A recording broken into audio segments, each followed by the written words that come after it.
And that is everything.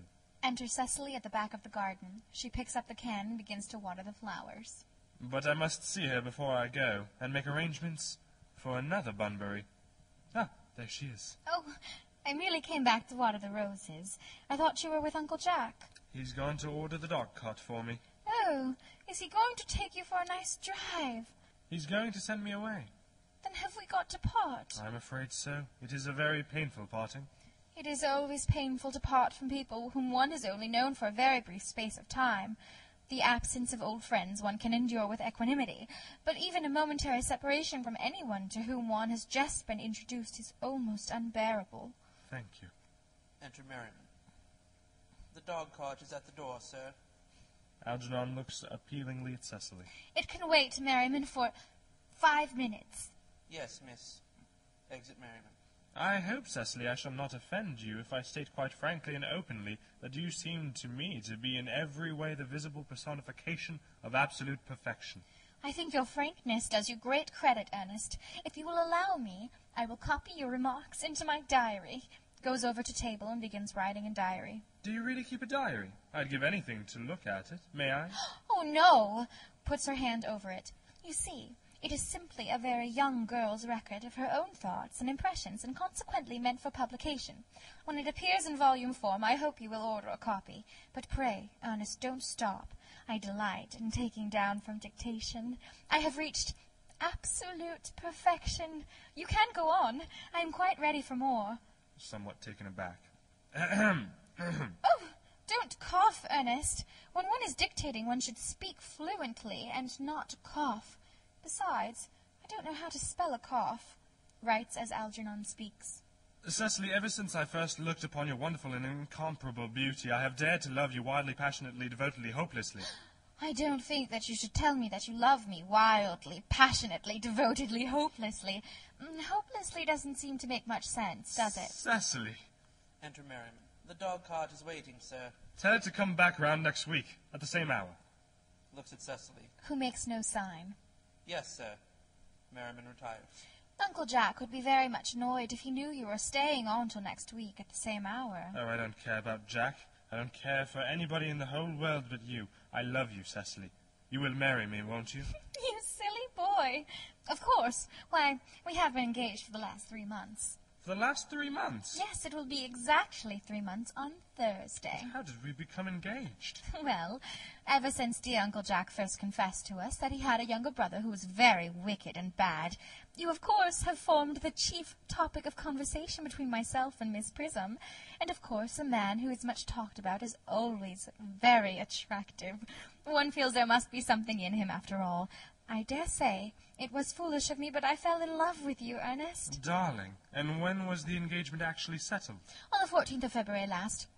Worn out by your entire ignorance of my existence, I determined to end the matter one way or the other, and after a long struggle with myself, I accepted you under this dear old tree here.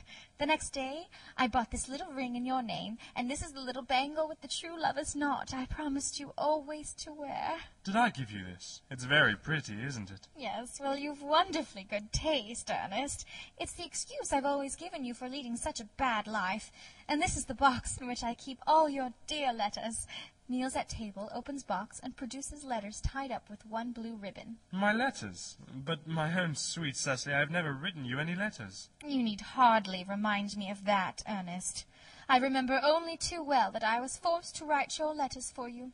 I wrote always 3 times a week, and sometimes oftener. Oh, do let me read them, Cecily. I couldn't possibly. They would make you far too conceited. Replaces box. The 3 you wrote me after I had broken off the engagement are so beautiful and so badly spelled that even now I can hardly read them without crying a little. But was our engagement ever broken off? Of course it was. On the 22nd of last March. You can see the entry if you like. Shows diary. Today I broke off my engagement with Ernest. I feel it is better to do so. The weather still continues charming. But why on earth did you break it off? What had I done? I had done nothing at all. Cecily, I am very much hurt indeed to hear you broke it off, particularly when the weather was so charming. Well, it would hardly have been a real serious engagement if it hadn't been broken off at least once. But I forgave you before the week was out. Crossing to her and kneeling. What a perfect angel you are, Cecily. Oh, you dear romantic boy. He kisses her. She puts her fingers through his hair. I do hope your hair curls naturally. Does it? Yes, darling, with a little help from others. I'm so glad. You'll never break off our engagement again, Cecily? Well, I don't think I could break it off now that I have actually met you. Besides, of course, there is the question of your name. Yes, of course. You must not laugh at me, darling, but it had always been a girlish dream of mine to love someone whose name was Earnest. Algernon rises. Cecily also. There is something in that name that seems to inspire absolute confidence.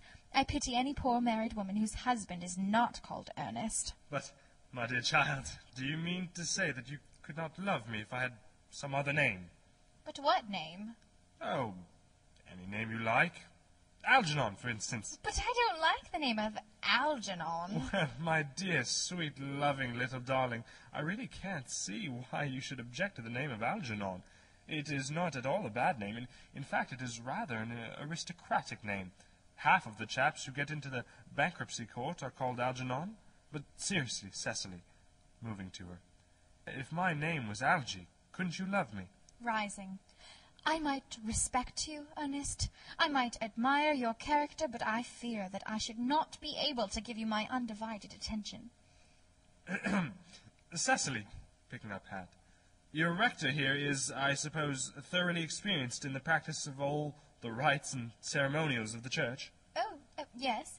Dr. Chasuble is a most learned man, and he has never written a single book, so you can imagine how much he knows. I must see him at once on a most important christening...